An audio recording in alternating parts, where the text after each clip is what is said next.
Саламатсыңар балдар. Бүгүн силер менен кайрадан 9 класстын химия предметин андан ары окуп үйрөнүүнү уланталык. Анда эмесе бүгүнкү силерге өтүлө турган сабактын темасын көңүл коюп жазып алсаңар. Сабактын темасы металлдардын алынышы. Бул сабактын жүрүшүндө силер металлдарды алуу жолдору менен таанышасыңар.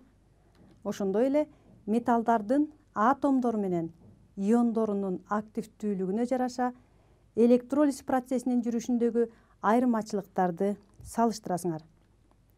Силерге белгилүү болгондой, металлдарды биз күндөлүк турмушубузда күнүгө эле колдонуп жүрөбүз. Металл затынан адамдын жашоосунда зарыл болгон үй тиричилик шаймандары, идиштер, автоунаалардын тетиктери, проводдор, компьютердин тетиктери сыяктуу көптөгөн буюмдарды даярдоодо колдонулат.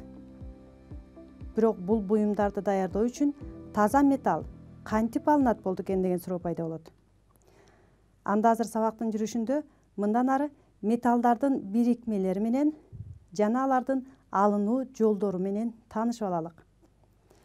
Металлдардын активдүүлүк катарын эске сала турган болсок, литийден алтынга чейин улам активдүүлүгү начарлай тургандыгын билесиңер. Мисалы, алгачкы жайгашкан элементтерге көңүл бурсаңар, литий, калий, кальций, натрий, магний, алюминий элементтери активдүү металлдар. Анткени алар шелочтуу жана шелочтуу жер металлдар экендигин билесиңер.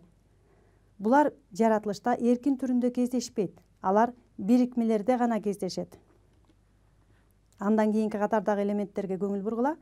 Цинктен күмүшкө чейин жайгашкан элементтер. Бул элементтер дагы салыштырмалуу активдүүлүгү начар болсо дагы бирикмелер түрүндө кездешет. Алардын айрымдары гана эркин түрүндө кездеше алат. Мисалы, күмүш. Ал эми платина, алтын эркин түрүндө кездеше тургандыгын билсеңер керек. Анда бул металлдарды кантип алууга болот? Силер менен активдүүлүгүнө карата металлдардын алынуу жолдорунун классификациясын таанышып көрөлү. Мисалы, активдүү металлдар, литийден алюминийге чейинки металлдар электролиз процессинин натыйжасында алынат. Эсиңерде болсун, алардын балкыган эритмелерин электролиздегенде гана мына ушул металлдарды алууга болот экен. Ал эми цинктен күмүшкө чейинки металлдарды активдүүлүк катары боюнча астыңкы катардагы металлдардан начарыраак, аларды гидрометаллургия жолу менен, пирометаллургия ыкмасы менен жана ошондой эле электролиз ыкмасы менен алууга болот. Бирок эсиңерде болсун, бул металлдардын бирикмелери суудагы жана балкыган эритмелерин электролиздөө жолу менен алсак болот экен. Анда эмесе, азыр силер менен гидрометаллургия ыкмасы менен таанышып көрөлүк. Гидрометаллургия деген эмне? Металлдарды алардын туздарынын эритмелеринен сүрүп чыгаруу жолу менен алуу ыкмасы. Анда силер менен активдүүлүк катарын эске салып, кайсы металл, кайсы туздан металлды сүрүп чыгараларын эске салалык. Мисалы, жез жана темирди алсак, жездин астында жайгашкандыктан темирдин активдүүлүгү жогору. Анда темир жездин туздарынан жез металлын сүрүп чыгара алат дегенди түшүндүрөт. Бул тажрыйба менен силер өткөн сабактарда да таанышкансыңар. Жездин сульфаты көгүлдүр түстөгү тунук эритме. Эгерде ага темир пластинкасын салсак, анда тажрыйбанын жыйынтыгында пластинканын бети кызыл түскө өтүп калгандыгын көргөнсүңөр. Эмне үчүн? Аны реакциянын теңдемеси менен түшүндүргөнбүз.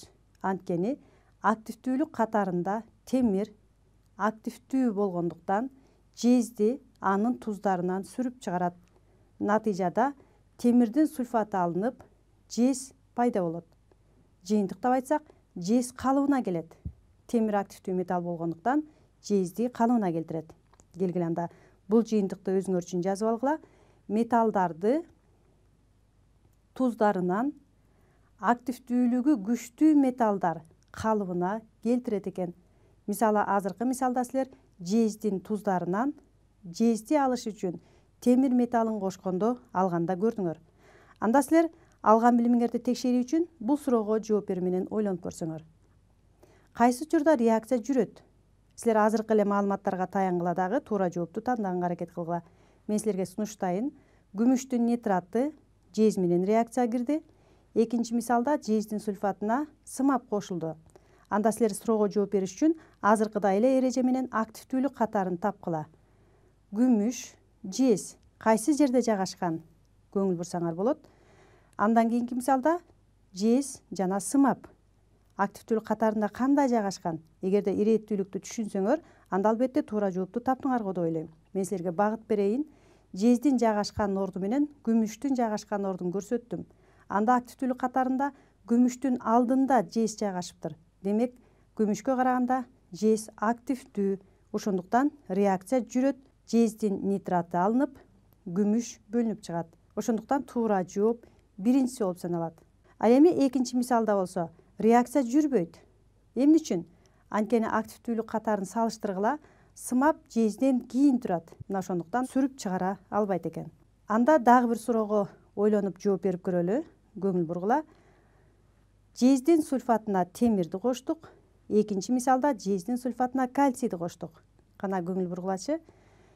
Бул мисалда темир, жез жайгашкан ордун активдүүлүк катарын тапсаңар, андан кийин кальций жана жез активдүүлүк катарын тапсаңар. Мен силерге көрсөтүп бердим. Жездин жайгашкан ордун, темирдин жайгашкан ордун жана кальцийдин жайгашкан ордун. Кана эми силер жыйынтык чыгарып көргүлөчү. Эгерде жогорудагы эрежеге таянсак, анда темир активдүүлүк катары боюнча жездин астында тургандыктан темирдин сульфаты пайда болуп, жез бөлүнүп чыгат. Ал эми экинчи мисалда болсо, анда реакция жүрбөйт. Демек, туура жооп биринчиси болуп саналат. Эмне үчүн жүрбөйт? Карап көргүлө. Анткени кальций активдүү металл. Алар сууда эригенде щелочту пайда кылып, суутек газын бөлүп чыгарат. Мына ошондуктан щелочтуу жана щелочтуу жер металлдары активдүүлүк катары боюнча алдында турганы менен алар сууда реакцияга кирип кетүүгө жөндөмдүү болгондуктан төмөндөгүдөй реакцияга кирбейт экен. Бул учурда жез металлын алууга болбойт. Демек, жезди алыш үчүн активдүүлүк катарында бардык эле металлдарды кошууга болбойт экендигин билишиңер керек.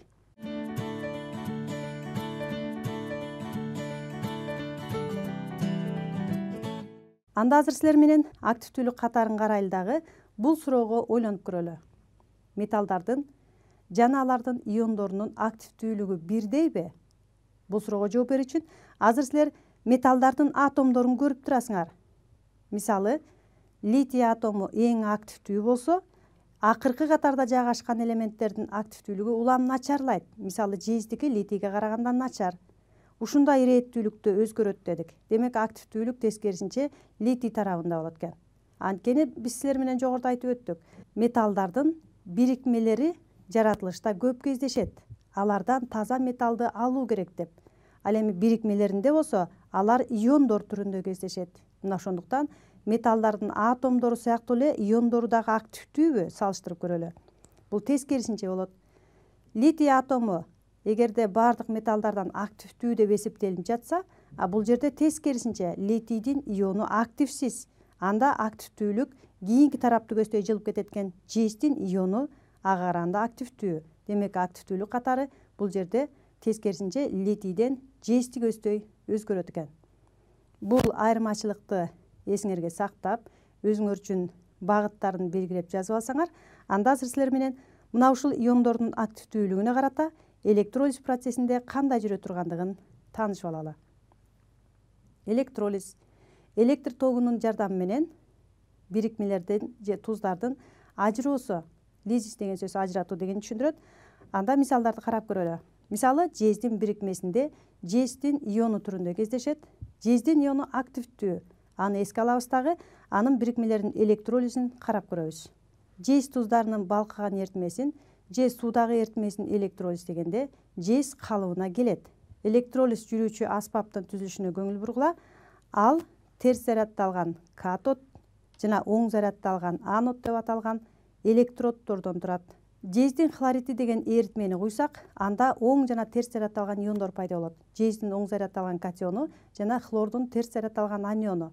Эгерде электроддорду электр тогу менен туташтыра турган болсок, анда электр тогунун таасиринде жездин катиондору катодду көздөй багытталат дагы натыйжада жез калыбына келет. Калыбына келүү процесс жүрөт.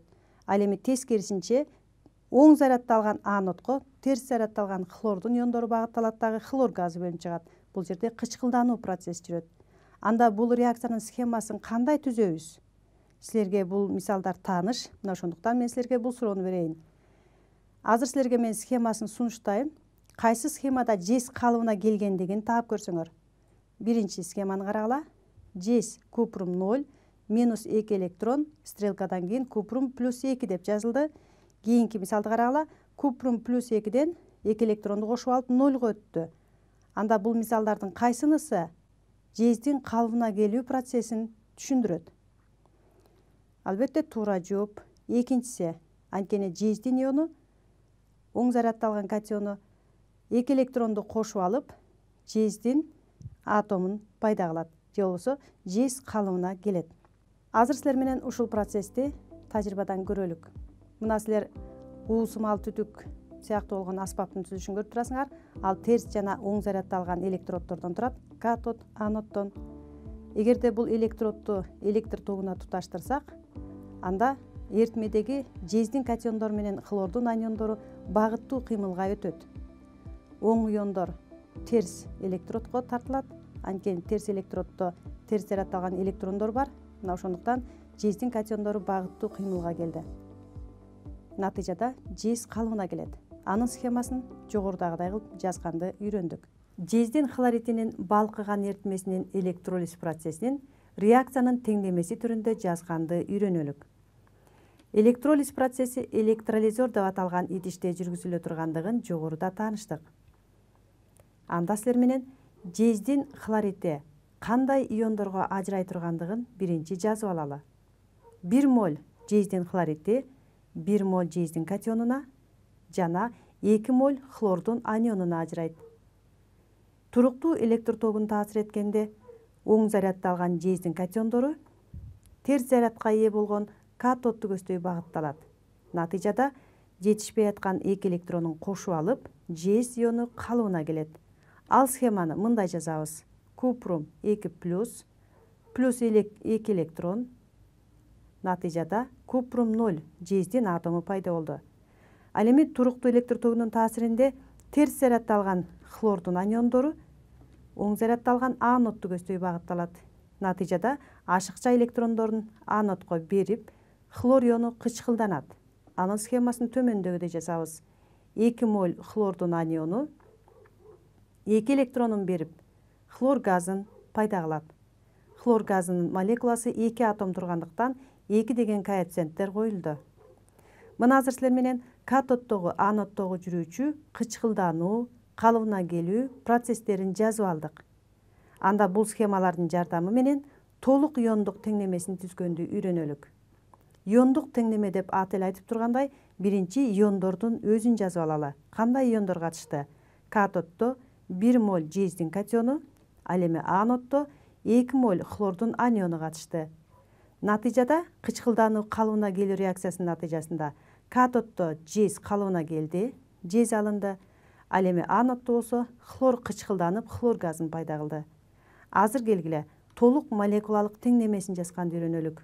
Анда силер жогорудагы эле иондук теңдемени карап туруп, молекулалык теңдемесин түзөсүңөр. Молекула жездин хлориди. Андан туруктуу электр тогун таасир эткенде жез алынып, хлор газы бөлүнүп чыкты. Ушундай эле натрий хлоридинин балкыган эритмесинин электролизин жазып көрөлү. Натрийдин хлориди ажыраганда 1 моль натрийдин катиону 1 моль хлордун анионуна ажырайт. Жогорудагыдай эле электр тогун таасир эткенде катоддо натрий калыбына келет. Анын схемасын жазганда натрий плюс, ал 1 электронду кошуп алып, натрий 0 деп белгиленет. Ал эми аноддо болсо терс заряддалган аниондор электрондорун анодго берип, натыйжада хлор иону кычкылданат. Анын схемасын жогоруда жазганда үйрөндүк. Келгиле анда катоддогу, аноддогу кычкылдануу калыбына келүү реакцияларынын схемасын жыйынтыктап, толук иондук теңдемесин түзөлүк. Иондук теңдемени түзгөндө биринчи кайсы иондор катышты жазып алабыз. Катоддо 1 моль натрийдин катиону, аноддо 2 моль хлордун аниону катышты.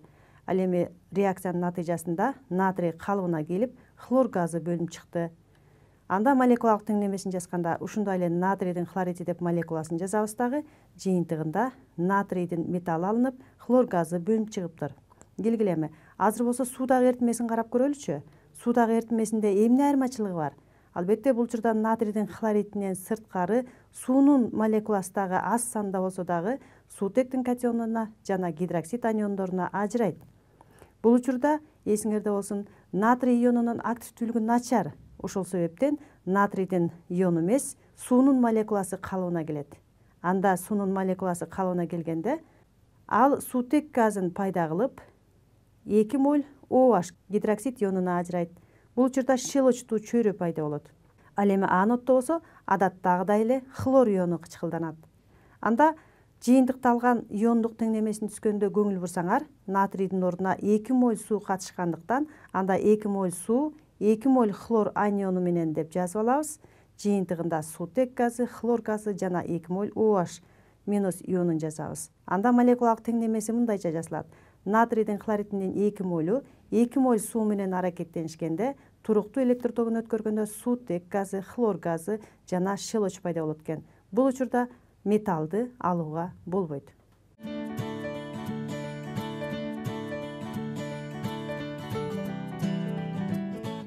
Металлдарды алуунун дагы бир ыкмасы пирометаллургия деп айтып өткөнбүз.